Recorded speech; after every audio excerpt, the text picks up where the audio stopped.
एक दिन में 1.2 मिलियन। जी मैंने वो वीडियो देखी है। अच्छी है क्या? अच्छा लेवल 1.2 मिलियन एक दिन में 24 घंटे से कम, अच्छा है कि नहीं?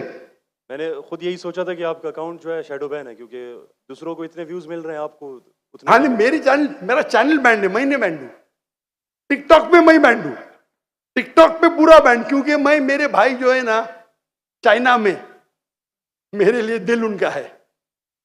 टिकटॉक बैन करेगा क्या फर्क पड़ता है, अल्लाह मुझे बैन नहीं करना चाहिए, बराबर ना? बराबर।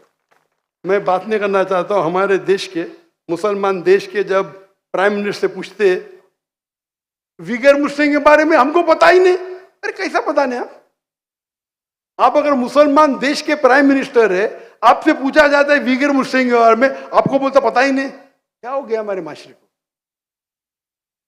अगर हमारे भाई विगर मुस्लिम में उन पे जुल्म हो रहा है, आप बोलते पता ही नहीं।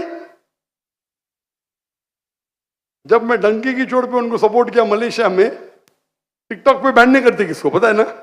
जाकिर नाइक को। तो मेरा गर्व से, अच्छा माशाअल्लाह, शैतान ने मुझे बैन किया, अल्हम्दुलिल्लाह। वहां के दरवाजे बंद तो यहाँ के दरवाजे खुले। अल्लाह ताला टेस्ट करते हैं आपको।